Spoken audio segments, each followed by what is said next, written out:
Hey guys, NJ here, and today we are having a look at a VTX. Now this was sent to me by FullspeedRC, the same guys who made one of my favourite little micro quads, the Leader 120, and also the new Leader 3 and 3SE, which I'm currently in the process of reviewing, but there is some flight footage available if you want to check that out. So yeah, this VTX it comes as standard in the Leader 3, and they sell it individually here. Really good price of $20, and yeah, it's a 20 by 20 micro size stack, so very small footprint and only weighing 2.5 grams, so yeah, it just weighs absolutely nothing. But one of the awesome things is it does 25 all the way up to 600 milliwatts, so you've got absolutely spades of power should you require it. Another cool feature about this is it has pit mode, which I'm a really big fan of, and that can also be operated by the IRC tramp protocol, which allows you to wire this. It has a UART connection, so you wire it to the TX or send of a spare UART on your flight controller, and then you can change your channel, your band, enable pit mode, etc.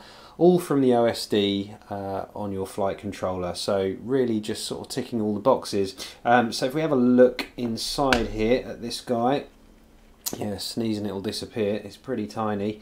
You can see we have a push button on the side here for configuration, and over on their website, I'll show you that in just a second, they give you a fairly comprehensive instructions to how to do the push button method to get to your channels and bands if you haven't got a spare UART and don't want to do the IRC tramp protocol method, but I strongly suggest you do, and who doesn't have a spare UART, right? There is a small JST connector, and the cable for that is in here, 6 pins out. It also has the pads for that. It's going to be a little tricky to see that, but the pads are on the other side, and there is a screen print, and they are all labelled, and I'll just tell you what those are. We have the video, the UART connector, ground, LiPo, so your voltage input, ground, and 5 volts out, so it can also supply 5 volts, and I would think that means if it can take a LiPo voltage in and a 5 volt out, then it does have a 5 volt reg on here as well, should you need to utilize that. Inside of the box you get, let's see, there's our 6 cable JST connector with the ends, and these look to be pre-tinned as well, which is really nice, so that could go straight on, or you can cut them to length, which is what I always do, and wire that in order. As I said, you don't have to use this, it has got the bare pins on the underside if you want to use that instead. It does have in here as well a QR code to go straight to the website, to the user manual, which is really cool. I like that quite a lot. Very good idea, and I love repurposing these boxes for keeping stuff in, so yeah, I like that too. In terms of the accessories, you do get a little IPEX terminated whip antenna. You also get these tiny little, what they basically do is they take a 35mm stack, sort of standard size, and then reduce it down to the 20 by 20 mil stack size, so they're quite nice. You get those 4 little adapters there to do that. I won't need that for what I'm going to put it in, but again, it's quite cool to have in your spares bag. You also get some standoffs for that micro size, and some nuts to go on top of those to secure the whole thing down. So yeah, that's everything you need for $20. Impressive specs. I know the video is nice and clean. So what we're going to do is we're going to go and install this. If only I had a tiny ripping little 90mm quad that I absolutely love at the minute. And I do. Here we go. So what I'm going to do is put it into this little guy, my kind of hybrid rebuilt SPC Maker 90NG. I don't know if you guys have seen the video for this, but this thing is just so much fun. Little 3S quad, absolute ripper. So I'm going to need to have a look at the pinout on the flight controller for this. Now, as I mentioned in my other video, this has an F3 Omnibus V2 Nano, that's the flight controller, and I have the instructional manual for this here, and I did have a little look. Where did I see it?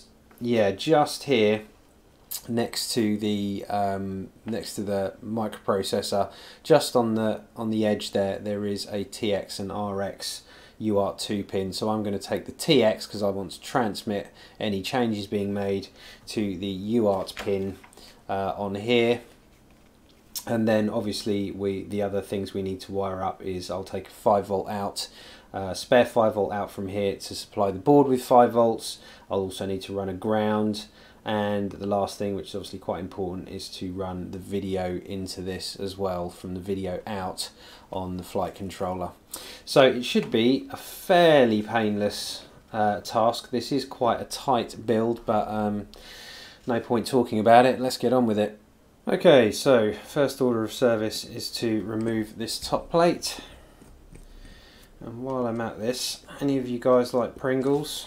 Well, keep your Pringles lids, because they are absolutely perfect for stopping tiny screws wandering, because we all know it happens, and sometimes we sneeze and these little micro things end up flying everywhere. So this is pretty straightforward the way this guy goes together, literally just the 4 screws holding the top plate down. So with that done, we should be able to just very carefully prise this off the top, and then we do have the XM Plus antennas fed through there, but what I think I'm going to do is just pull those out so I can completely remove the top plate, and then I will move this out the way. So I think we're about ready to go here. For any of you that are wondering why I'm actually sitting kind of top side of the camera as opposed to the other way around, the way I have this new rig set up, my hands are now free with nothing in front of me, no tripod, no camera, so that I can more easily work on stuff and be able to do a better job on build videos and such without any clutter in front of me, but still hopefully give you guys a good view. And even though we're working on this little micro here, I can have that magnifying glass set up so that you can get a better view, and I'm still free here to work on it, get to my soldering, and nothing is in the way. So I think this is actually going to work out quite well for the both of us. Anyway, I have removed the props. We've got the VTX here ready to come out. So the first thing I'm going to do here is make sure that VTX, and it's always good to have a helping hand. You know, these things are peanuts. The other thing I do is with the crocodile clips, so I just use a bit of this is fuel tubing here, and that just allows me to have the actual teeth of that. Try and put it under there. You can see the teeth of that are protected from, or rather the components are protected from the teeth when you clamp stuff down. So yeah, there we go. So I'm just going to clamp that and make sure that's being held nice and easy for me. Then I'm going to heat this soldering iron up. Now everyone has their own preference with how they like to solder, and it's something you should do and get lots of practice at and aim to get better at it. But personally, the way I prefer to work is nice and hot and fast. So nice hot tip, make sure you get the right tip as well. For this I'm going to be using this kind of small fine tip as opposed to something like this, which I would be using on a much bigger quad with a nice flat chisel end on it to get lots of surface contact. We're not going to need it when we're working on a micro like this, so that tip will be absolutely fine.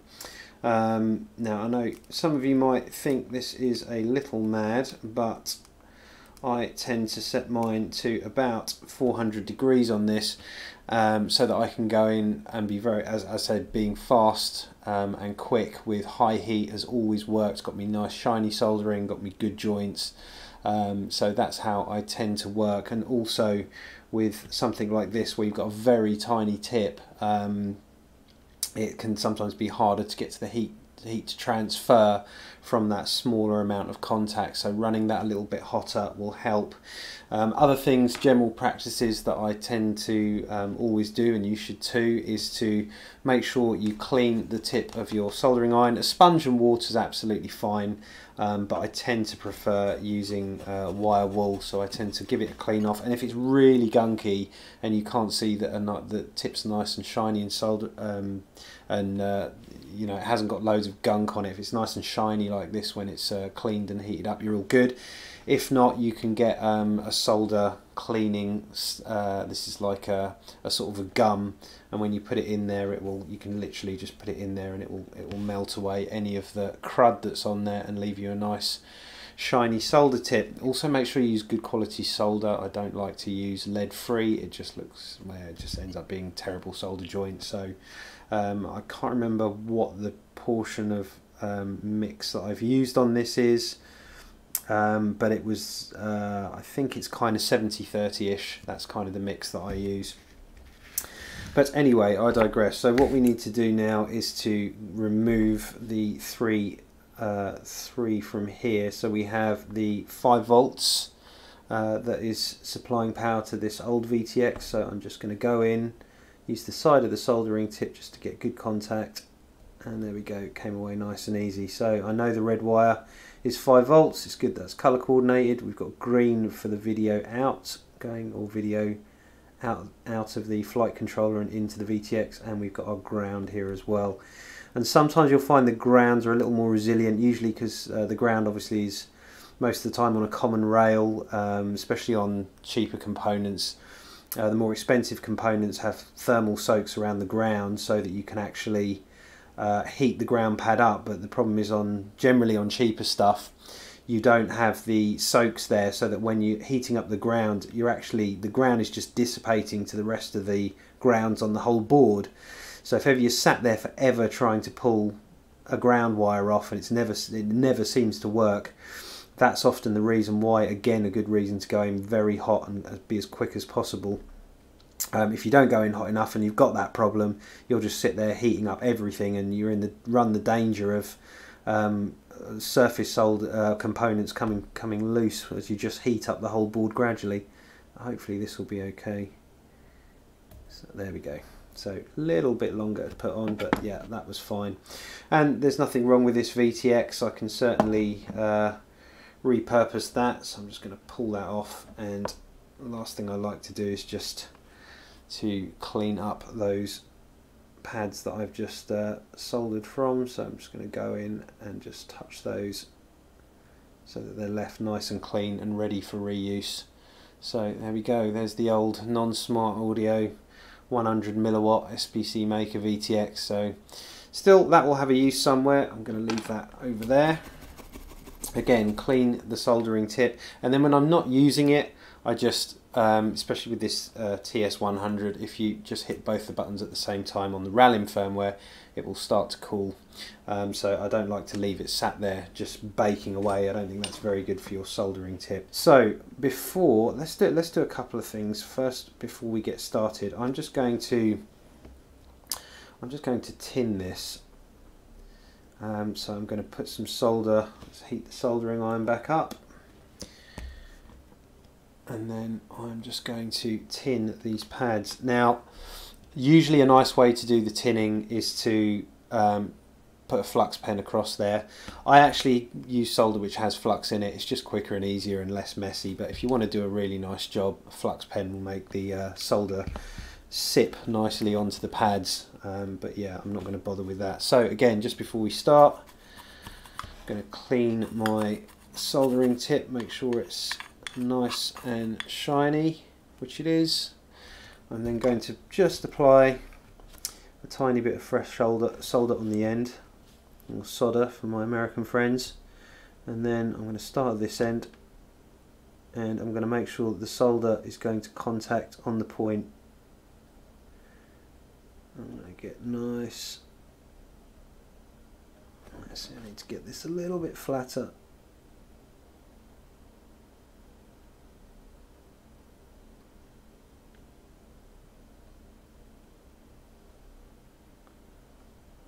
And you don't have to be too afraid. There we go. You don't have to be too afraid of getting too much solder on there, as long as your temperature and angle are good when you're going in with the soldering tip, you should be fine. So if I just bring that up for you to see, We've got nice, and you can see the flux sitting around it just about there. Let's go this way.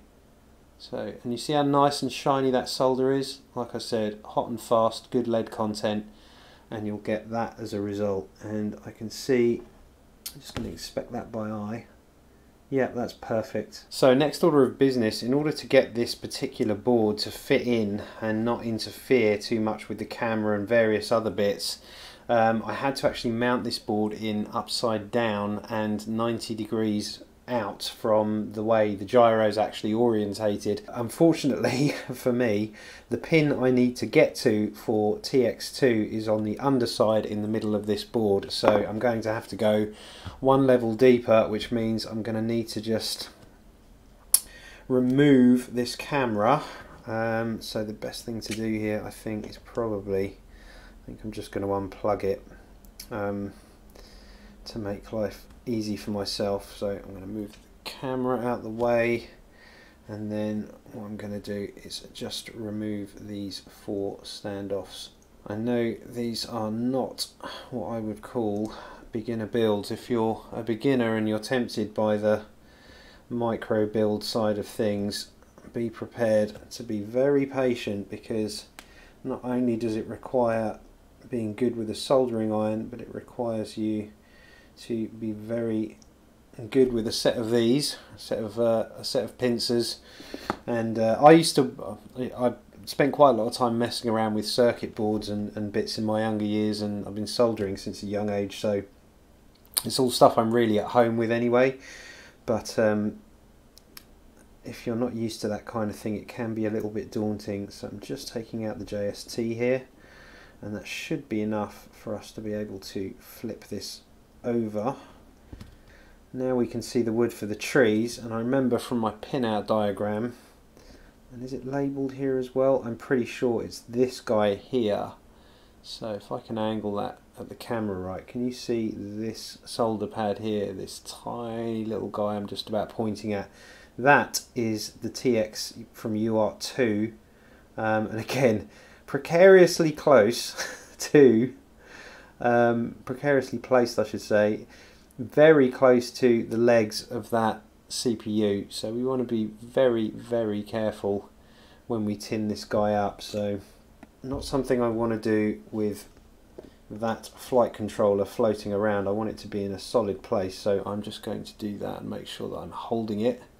I'm afraid this is probably too tiny for you to really see me. You'll have to full screen it on your PC if you want to see this. But I'm going to have to make an attempt at tinning. I'm just going to put a little bit of solder. Oh no, my soldering iron went to sleep. Let's wait for that to heat up again. One thing I love about this TS100 is how damn fast it heats up. There we are, from cold up to 340, 50, 60, 70, 80, 90, right, we're up at 400 again now. So I'm just going to put a tiny bit on there, and then I'm going to go in very carefully, get some heat on the pad, and then drop the solder on top.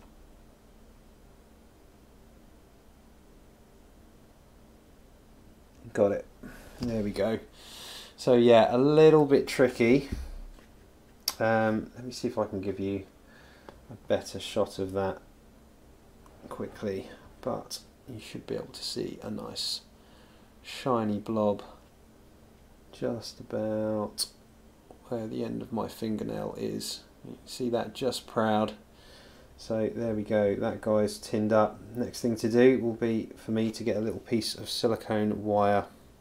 Okay, so small piece of silicone wire. Just going to clean my soldering tip again, and then I'm going to tin the ends of that, because you can't just go in with bare wire. It's not good practice, and it doesn't make things easy. There's one, and there's two. Now once you've done this, the other thing I like to do is just to check that the ends of the wire are not too long, because you just want enough of the wire length to go on. And you can see with this, well, you can't really see because we're working on a micro, but what I actually have to solder to, I'll put the wire roughly to where it's going, is there. So I don't need an awful lot of length of actual wire, just enough to grab it for the solder to do its job. So what I'm just doing here, I'm just going to trim this down just a fraction. It's all just a bit more difficult down at this level, I'm afraid. And yeah, as before, really, I need to clamp this guy down. I don't want that moving around whilst I'm trying to do this. And then I'm going to, and really I'm looking for the best angle for this to sit securely. I've got enough wire length for it to go where it needs to go.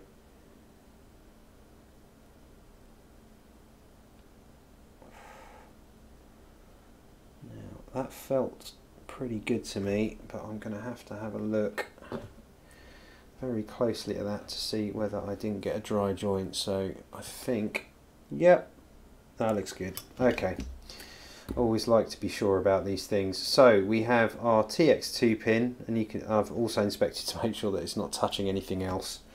Very, very important. You can always do a continuity check if you're worried about stuff like that. But yeah, that looks absolutely fine. So with that done, we've got our TX2 from UART2. That's going to control our smart audio. So we're going to flip that guy back over. I think I'm going to have that wire come out towards the back, like so. I'm just going to feed this JST connector from the 4-in-1 back in. I'm just going to hold that down and now get these standoffs back on. Only really need to be finger tight. You don't need to get a tool out or anything to clamp those down. Okay, so we now have our purple wire here, which is our TX wire going to the UART, and we have our 3 other cables, which is our ground, 5-volt supply, and the green cable in this case, which is our video input to the TX. So let's set about getting those soldered on. So I'm just going to clean this. Now I pre-tinned both the wire and the pad, and there's plenty of solder on the pad, so I don't need to add any more solder to this. I just need to get this connected. Now what I tend to do is actually, with a pad like this, I'll heat up, make contact with the solder from the back of the pad, and then move the actual wire onto the solder, and then remove the soldering iron in that order, rather than heat the wire up or do anything that might cause problems. So here we go.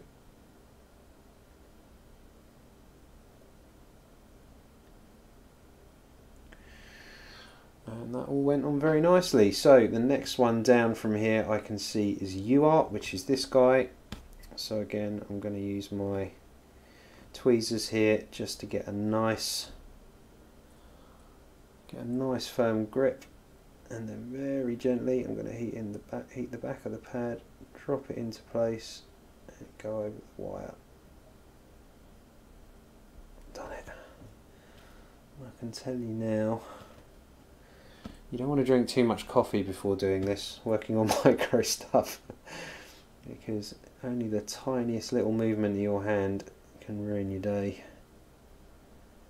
Okay, the next one down is ground, so I'm just going to bend this wire so that it is a little more friendly for me. And again, the ground might take a little more heat, so let's just clean. And then we're going to go for it.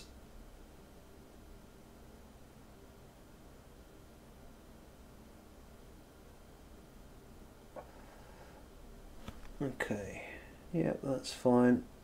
And then lastly, we've got to add 5 volts of power, which we're going to be doing via this red wire here. And same thing, I'm just going to heat up the back of the pad first, drop the wire in, and then just kind of stroke over the top. That was a good one. Great, so there we go. We have the UART, the video, the UART, the ground, and the 5 volts power in, and those all look good to me. I'm just going to put my soldering iron into cool mode. I'm going to unclamp that and just have a little look, eyeball that and see if I can see any points where the solder might be touching, inspect it at different angles, and I can see that is all good. If I can just twist that a bit, you can see again good separation, nice amount of flux on there, and all the wires are nicely connected with just the right amount of length in there, so I'm happy with that. I'm always super finicky with making sure that my soldering is good, everything's to the right length and it's all done properly. All my soldering looks shiny like that, because I just don't want anything failing in the air. You do it properly, you do it once. It really is as simple as that. Shoddy soldering will lead to failures and you're having to resolder stuff, and you're introducing a point of failure. You know, quads vibrate. This stuff needs to be done properly. So if you're not quite so happy about your soldering, don't just make do. Get in there and fix it, make it proper. Okay, I'm just going to add a twist or two here, because twists are good at helping keep the noise down. Okay, so the long and short of this is I'm going to have to rotate this round in order for the antenna to have enough length to get to the back. I'm going to need to have the board rotated into this orientation. I can't have this connector at the front because it will get in the way of the camera connector. It does mean the button for the VTX is going to be at the back, in the front here, which is not ideal, but because everything will be operated via smart audio, it won't actually matter. I won't need to get to that button anyway, so I'm fine with it being where it is. That's the standoffs fitted. I'm fairly happy with how things are going. I'm now going to fit this teeny tiny camera back into place. So positive is always towards the outside edge on these things.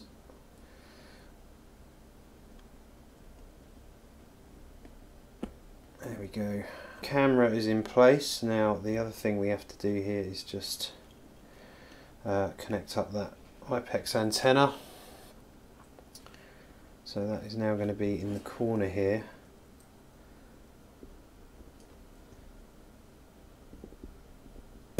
There we go. So that guy's on. And I'm just going to bend this guy down like so. Just try and influence the wire into the way it wants to go once that is laid on top. Okay, let's feed these through. There's one.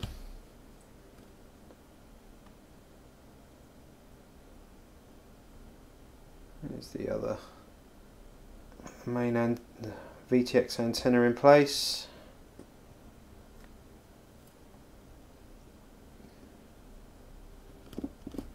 And then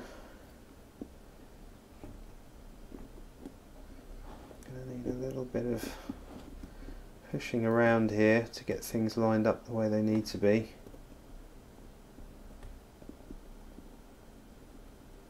It needs to be about here where the bind button is visible.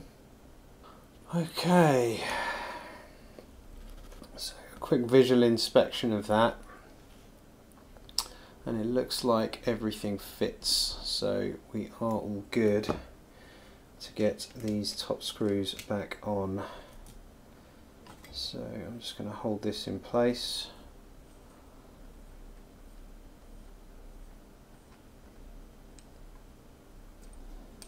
I think we're all back together here. We have the camera back in place, we have the TX600 in place, that's wired up correctly with the IRC tramp protocol, or smart audio as it's often referred to, even though it's not actually smart audio, that's a TBS thing. But yeah, that's all wired into our TX2 UART. So yeah, I think we can remove this now. And yeah, I think we're all golden. Everything is in place. And yeah, we're ready to plug this into Betaflight and do the work there. Let's connect this up to Betaflight, and I can already see I'm getting lights on the side of the TX600 VTX and lights on my XM Plus, so everything looks to be working nicely. The quad is corresponding in the correct way, so that's all working. And let's go over to the port section, and if you remember, it was UART2 that we now need to set this peripheral to IRC tramp, and then if we save and reboot that, and that should be literally all we have to worry about in terms of setting that up ready to be controlled by the OSD. So let's grab a screen and let's grab the controller and connect that up and see whether we can get that to work. Okay, let's go for the test. Let's plug in, and there we go, we have video. How you doing? So let's get the X light and we'll do the yaw left and pitch forward. And then if we go down to features, down again to VTX TA, which is the tramp audio protocol, and then we are currently on Fat Shark 4, so let's switch that up one, and then hopefully when we set this we should get snow. And yes, we do. Fantastic. And let's just notch this up one channel, and yep, there we go, it did exactly what it was meant to. So I now have a little 90mm ripper here with a 25 to 600 milliwatt VTX in, this new TX600 by FullspeedRC, and yeah, I can control it all with the X Lite, which is fantastic for me. So I hope you enjoyed this slightly long but interesting review and build-in video into this crazy small little quadcopter here. That was certainly good fun, and yeah, see you in the next one.